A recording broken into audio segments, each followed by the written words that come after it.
Très bien, donc on va enchaîner avec la deuxième formule pour calculer le TMST, c'est-à-dire à partir de mots, enfin pas deuxième formule, mais toujours dans la première formule, mais la deuxième situation, toujours variation discrète, mais à partir de mots-clés. Donc on va utiliser une deuxième application, toujours de TD, d'accord? Alors, ici, l'objectif, c'est de déterminer le TMST à partir de phrases qui indiquent dans quelle proportion. Donc, on va remplacer un input par un autre, pour que la production reste constante, inchangée.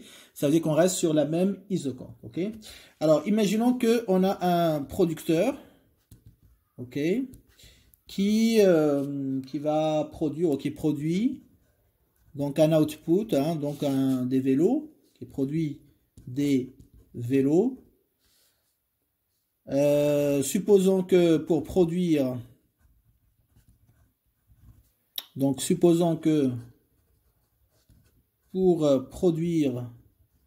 fabriquer donc 10 vélos par jour, d'accord. Supposons qu'il peut produire en fait, donc il peut produire 10 vélos par jour, soit, donc il a la possibilité de choisir, donc soit en utilisant, la combinaison suivante, donc la combinaison 5 ouvriers, d'accord, et 3 machines. Donc ça, c'est la première possibilité. 5 ouvriers, 3 machines, soit la combinaison suivante, c'est-à-dire il va utiliser 6 ouvriers et 5 machines.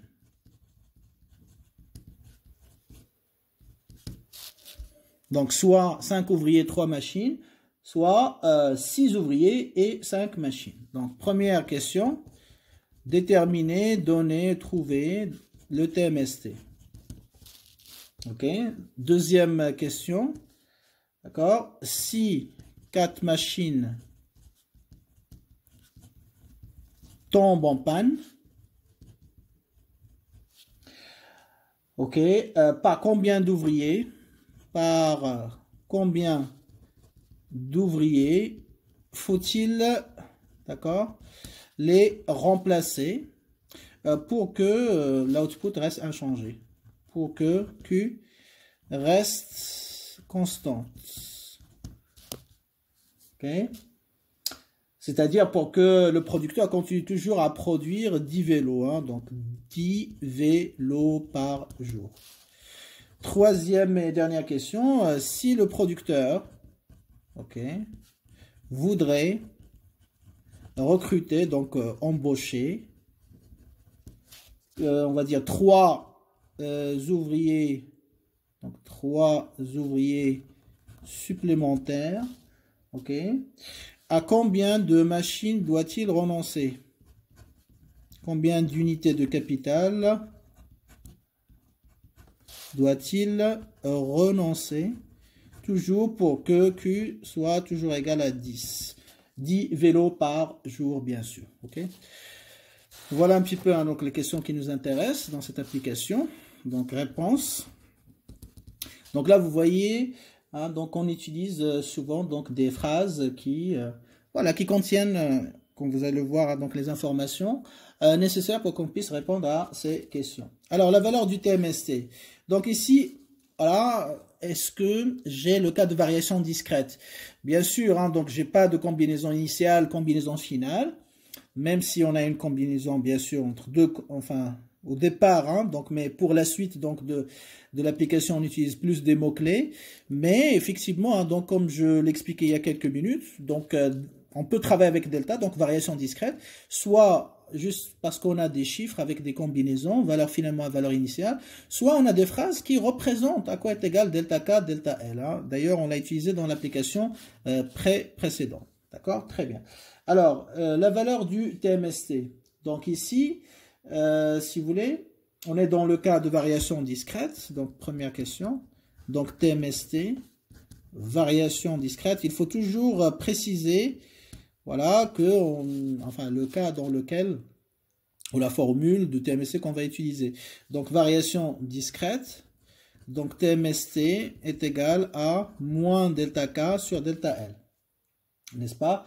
Très bien. Alors, ici, si vous voulez, donc les variations de K et L sont exprimées en termes de nombres entiers. Donc, c'est ça la justification.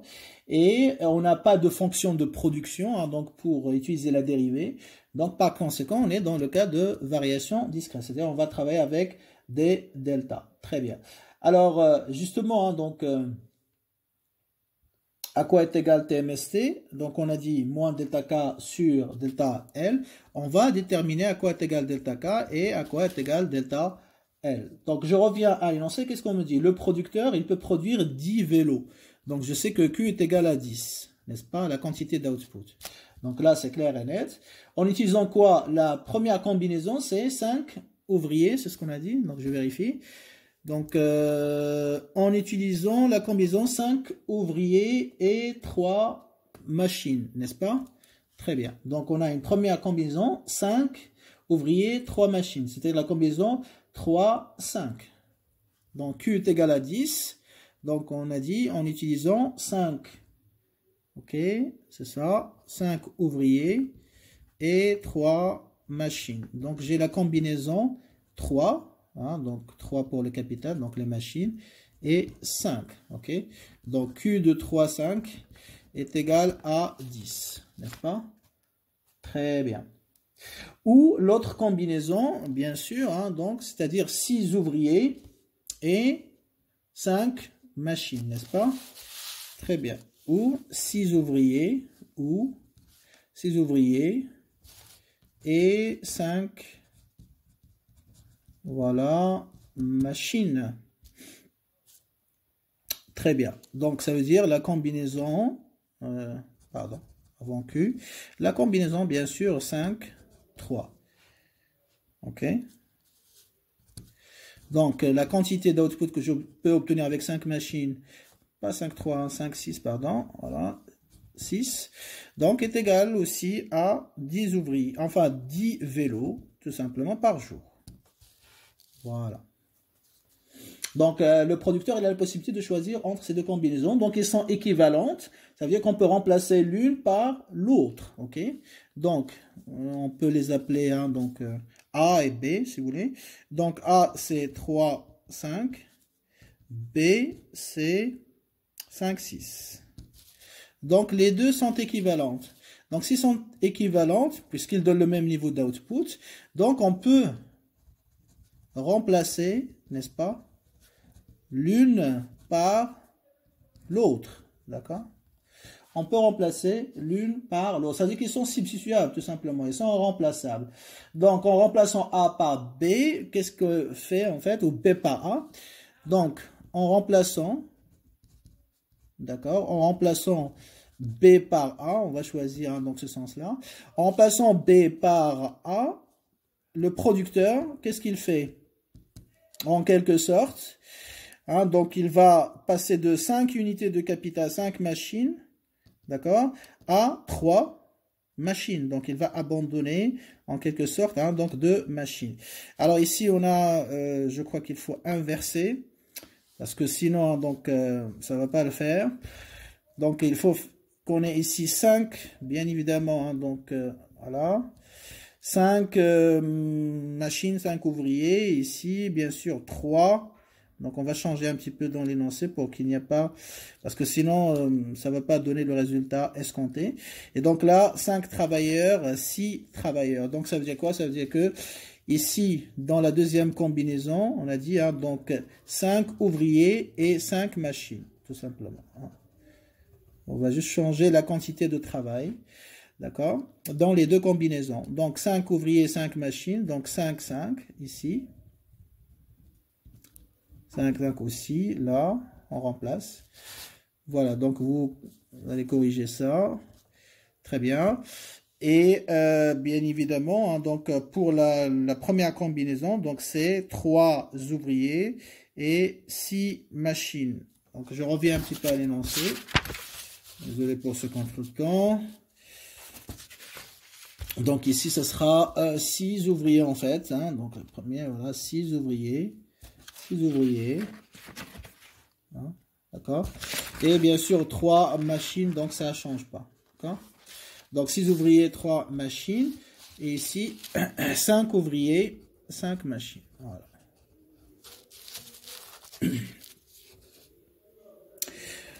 Très bien. Donc ici, je reviens donc à mon raisonnement. Donc on a 5 ouvriers, on a dit, hein, donc c'est 6 ouvriers ici. Ok, 3 machines, donc 6, 5, enfin 6, 3. Non, pardon. Donc ici c'est 3, 6. Voilà. Et donc la quantité d'output pour la combinaison 3, 6 est égale à 10. Très bien. Voilà, donc en remplaçant, si vous voulez, donc B par A, donc je reviens à mon raisonnement, le producteur, c'est-à-dire, voilà, je vais, et en quelque sorte, ne pas choisir B, je vais la remplacer par A, et bien, je passe de B à A, donc le producteur passe de B à A, ok, pour avoir toujours le même niveau d'output, d'accord. Donc, il va renoncer à utiliser la combinaison B, il va la remplacer par A. Donc, il va passer de B à A. Qu'est-ce qu'il fait? Regardez avec moi. Donc, la quantité de capital passe de 5 à 3. Donc, K passe de 5 à 3. Ça veut dire que le capital baisse de combien? De 2 unités. Et la quantité de travail, vous voyez, c'est pour ça que j'ai rajouté, parce que sinon, 6, 5, ça veut dire que le travail aussi baisse, donc il y a un problème. C'est pour ça que j'ai corrigé. Donc, elle va passer de 5 à 6. Ça veut dire que la quantité de travail va augmenter d'une unité supplémentaire. OK? Alors, ça vous rappelle quoi? Eh bien, donc, je renonce à des unités de capital pour augmenter le travail d'unités supplémentaires. Pour que l'output reste inchangé, donc Q reste constante, eh bien, ça me rappelle le TMST, bien évidemment. OK? Et effectivement, donc, ça, c'est quoi? C'est delta K, n'est-ce pas? Ça, c'est delta K. Et ça, c'est delta L. D'accord? Donc, on a delta K qui est égal à une baisse du capital de 2 unités, donc moins 2. Delta L est égal à plus 1. Donc, TMST, je peux le calculer facilement. Donc, c'est moins 2 sur 1, ça fait 2. Pour avoir une unité de travail supplémentaire, je dois, enfin, le producteur, il va abandonner, renoncer à 2 unités de capital. Donc, on a, effectivement, pour continuer toujours à produire 10 vélos par jour, si jamais vous voulez rajouter un travailleur supplémentaire, sans que cette production change, ben, il faut abandonner 2 machines. Ou si vous, dans l'autre sens, si vous perdez 2 machines, bien sûr, si vous faites rien, la production va chuter, va baisser, perte financière. Pour éviter cette perte, donc, il faut compenser cette baisse de la quantité de capital par une augmentation du travail de, bien sûr, d'une unité supplémentaire. Très bien.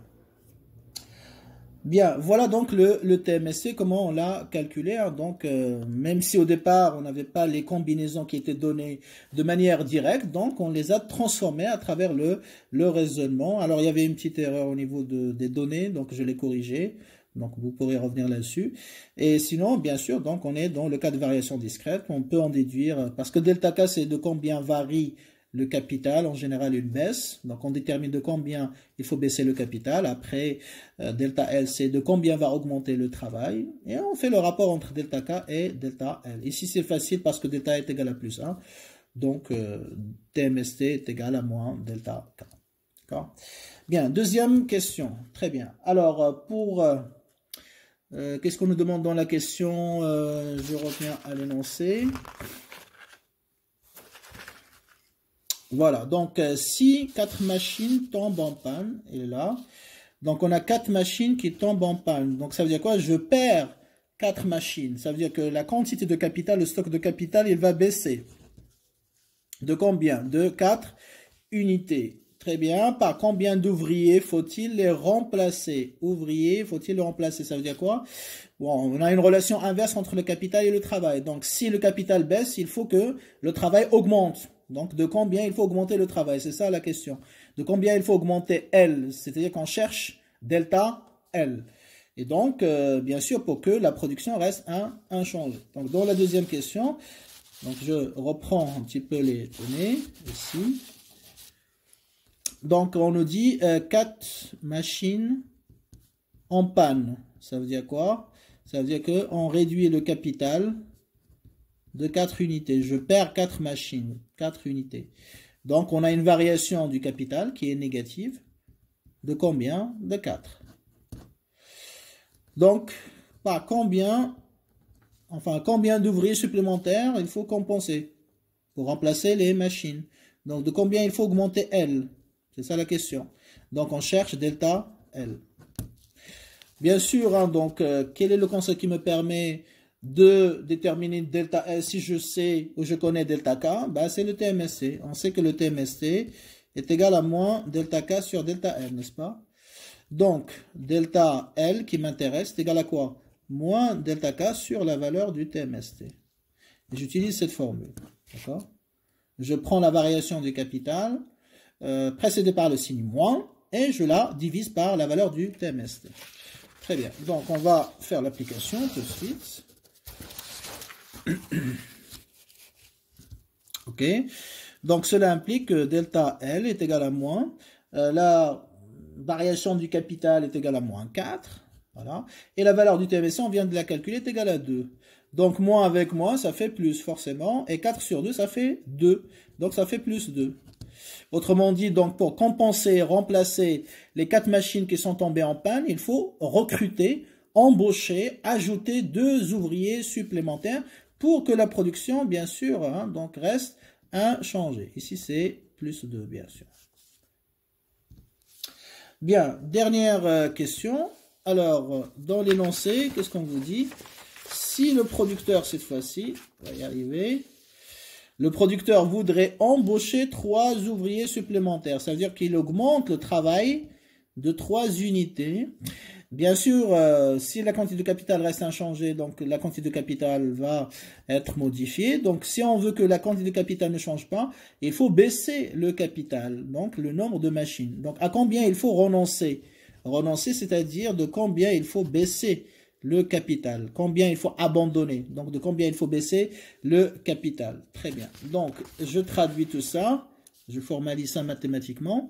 Donc, on a combien? On a dit 3 ouvriers supplémentaires. C'est comme ça qu'il faut justifier le jour de l'examen. Donc, ça veut dire qu'il faut augmenter le travail de 3 unités. Donc, on a une variation puisqu'on a une augmentation. Donc, on a une variation. Je la remplace par delta L. Et est égal à plus parce qu'on a une augmentation positive. Donc, delta L est égal à plus 3. Combien il faut renoncer? À combien il faut renoncer de machines? Donc, combien abandonner, hein, donc c'est le même verbe, la même signification, de machines. D'accord? Ça veut dire de combien il faut réduire le capital. Et quand je parle de réduction, baisse du capital, ça veut dire une variation du capital. Donc, delta K. À quoi est égal delta K? Donc, c'est ça qui est l'inconnu. Hein, donc, on va chercher hein, donc sa valeur. Alors, pareil, je reviens à l'expression du TMST qui est égal à moins delta K sur delta L. Ce qui implique que delta K qui m'intéresse est égal à moins TMST fois, donc je écris ici, multiplié par delta L. Je remplace, ça fait delta K qui est égal à moins 2, la valeur du TMST. Et delta L, on a déjà plus 3. Donc forcément, si on augmente le travail, on doit baisser le capital, donc la valeur doit être négative, c'est-à-dire moins 6. Exact. Donc interprétation, si on veut embaucher 3 ouvriers supplémentaires, il faut baisser ou abandonner, renoncer à 6 machines pour que la production reste inchangée. Voilà, donc là, vous voyez que si je connais delta L, je peux en déduire delta K. Si je connais delta K comme dans la question précédente, je peux en déduire delta L ici. Ok. Et donc, l'expression du TMST, ça permet aussi de calculer les variations, soit du capital, soit du travail qui manque. Très bien. Alors maintenant, je crois qu'on a fait le tour, hein, donc avec ces deux applications de TD, d'accord, concernant le cas de variation discrète. Alors maintenant, donc, on va s'intéresser au cas de variation continue. Ok, donc c'est la deuxième formule, donc de calcul, bien sûr, du TMST, variation, pardon, continue. Comment on calcule le TMST dans le cas de variation continue? Donc, quand on parle de variation continue, eh bien, ça veut dire qu'on cherche à déterminer les variations de capital suite à des variations qui sont infiniment petites, donc de L, afin de garder Q1 inchangé. Donc, on a des variations infiniment petites, on appelle aussi infinitésimales, d'accord, de L, et on cherche les variations de K. Pour Q reste bien sûr constante, inchangée. Donc c'est toujours la même phrase. Donc en règle générale, on identifie ce cas lorsqu'on vous donne uniquement la fonction de production. Donc il n'y a pas de combinaison, il n'y a pas de valeur finale, il n'y a pas de valeur initiale. Dans ce cas-là, bien sûr, vous allez utiliser, ou vous êtes dans le cas de variation continue. C'est ce qu'on a expliqué dans le cas du TMS chez le consommateur. Alors, dans ce cas, c'est-à-dire en raisonnant sur des variations infiniment petites, on va démontrer que le TMST, d'accord, dans ce cas, on va démontrer que le TMST est égal, comme le TMS chez le consommateur, est égal au rapport des dérivés de la fonction d'utilité, d'accord, par rapport aux variables x, y.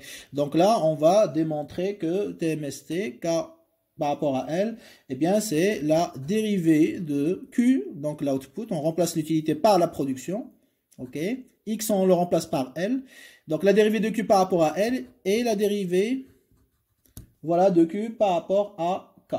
Ok, voilà.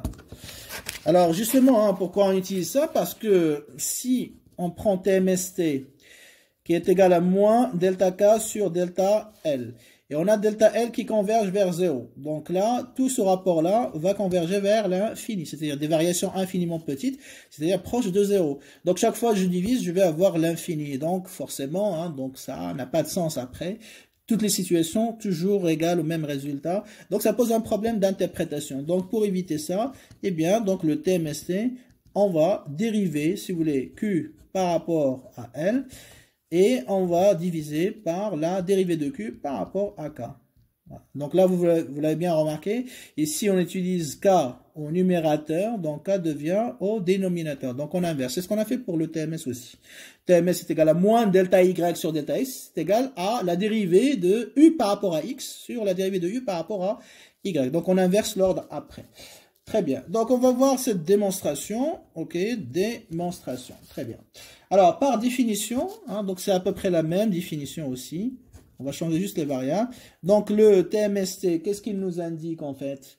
Donc il indique voilà, de combien il faut baisser K, de combien il faut baisser K pour augmenter L d'une unité. Afin que, bien sûr, l'output reste inchangé. C'est la définition qu'on a vue ensemble. Très bien. Donc, ça veut dire quoi? Ça veut dire que K et L varient en même temps, simultanément, ensemble, en même temps, pour garder l'output inchangé, pour que Q reste constante. Très bien. Alors, qu'est-ce qu'on a vu chez le consommateur? On a dit, enfin, ça rappelle le principe mathématique, que si on a une seule variable qui varie, d'accord? Et je voudrais avoir l'impact sur la fonction. Imaginons que j'ai une fonction avec deux variables, x, y, et uniquement x qui varie. Donc, pour avoir l'impact de la variation de x sur cette fonction, qu'est-ce que j'utilise? La dérivée première. C'est-à-dire la dérivée de cette fonction par rapport à x. Si maintenant y toute seule qui change, qui varie, alors que x constante, dans ce cas-là, je vais dériver cette fonction par rapport à la dérivée première par rapport à y, et ainsi de suite. Mais si les deux variables varient en même temps, comment je vais mesurer leur impact? Eh bien, on utilise ce qu'on appelle la différentielle totale. D'accord? C'est ce qu'on a utilisé chez le consommateur, c'est-à-dire D de U, la dérivée de la différentielle totale, d'accord, de la fonction d'utilité, et qui permet bien sûr de prendre en compte l'impact de X sur U et l'impact de Y sur U chez le consommateur. Donc on va faire le même principe, on va appliquer le même principe chez le producteur en remplaçant la fonction d'utilité par la fonction de production, X et Y par K et L bien évidemment, d'accord? Très bien, donc K et L varient en même temps, d'accord? Leur impact, c'est-à-dire K et L, sur Q sera, d'accord, calculé ou déterminé par ce qu'on appelle la différentielle. Hein, on a déjà expliqué ça au premier semestre. Donc la différentielle totale de la fonction de production, tout simplement, qu'on va noter DQ. D pour différentiel, total. Donc, est égal à quoi? Donc, est égal, comme on l'a déjà fait pour DU, est égal à la dérivée de U par rapport à la première variable, fois DX plus la dérivée de U par rapport à Y fois DY. Bah, pareil, donc on va dériver Q par rapport à la première variable ici. Donc, c'est la dérivée de Q par rapport à K fois DK plus, je continue ici, la dérivée de Q par rapport à L, la deuxième variable, bien évidemment, fois DL. Donc, c'est la même logique qu'on a utilisée pour le consommateur. Vous enlevez Q, vous mettez U, voilà, et K, vous la remplacez par Y, etc. Très bien. Donc, on va réécrire ça de manière un peu plus légère. Donc, la dérivée de Q par rapport à K, on la note QK, indice K. Ça, c'est la dérivée de Q par rapport à K fois DK, plus la dérivée de Q par rapport à L fois DL. Voilà ce qu'on appelle la différentielle totale. Donc, ça, c'est l'impact ou l'effet de K sur Q, plus l'impact de L sur Q. Okay. Donc, on fait la somme des deux. Très bien. Alors, je reviens à la définition du TMSC. Donc, on a dit, hein, donc K et L varient. Donc, K baisse et L augmente pour que Q reste constante. Donc, CQ, ou l'output reste inchangé, ça veut dire que DQ, la dérivée d'une constante, est égale à quoi? Est égale à 0. Donc, je peux profiter de ça. Donc, DQ est égal à 0. Je remplace DQ par son expression est égal à Q de K fois DK plus Q de L fois DL est égal à 0.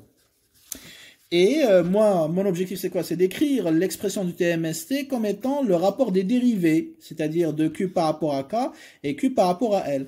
Donc là, il faut que je trouve un moyen pour trouver cette expression. Donc, qu'est-ce que je vais faire? Je vais faire passer Q de L, DL de l'autre côté. Qu'est-ce que ça donne? Q de K fois TK est égal à moins Q de L fois DL. Moi, ce qui m'intéresse, c'est d'avoir Q de K divisé par Q de L. Donc, qu'est-ce que je fais? J'ai Q de K, donc je vais diviser par Q de L. Donc, je vais multiplier les deux termes de cette équation pour que ça reste toujours équivalent par 1 sur Q de L. Je divise ici par Q de L, je divise ici par Q de L. Donc, c'est comme si l'expression n'a pas changé. Mais ça va me permettre d'avancer dans ma démonstration. Donc, ça fait Q de K fois 1 sur Q de L, donc Q de K sur Q de L, c'est ça mon objectif, fois DK ne change pas. Et ici, je vais avoir moins Q de L sur Q de L fois DL. Je simplifie bien sûr, donc qu'est-ce qui reste? Q de K sur Q de L fois DK est égal à moins DL. Très bien. Donc là, Q de K sur Q de L, ça me rappelle quoi? Ça me rappelle justement mon objectif, hein, c'est-à-dire le deuxième terme de la formule du TMST. Mais il faut que je fasse montrer ou apparaître TMST dans cette expression. Or, le TMST, je sais que est égal à quoi? Moins DK sur DL. Donc, qu'est-ce que je vais faire ici? Ici, j'ai DK, n'est-ce pas? Donc, qu'est-ce qui me manque? Bien sûr, hein, donc il me manque moins DL, hein, donc on est bien d'accord, très bien. Donc là, je peux multiplier par moins 1 sur DL. Je divise DK par moins DL, comme ça je vais avoir moins DK sur DL, c'est-à-dire le TMST. Donc, je le mets ici, donc qu'est-ce que ça fait? Q de K sur Q de L, ok, n'est-ce pas?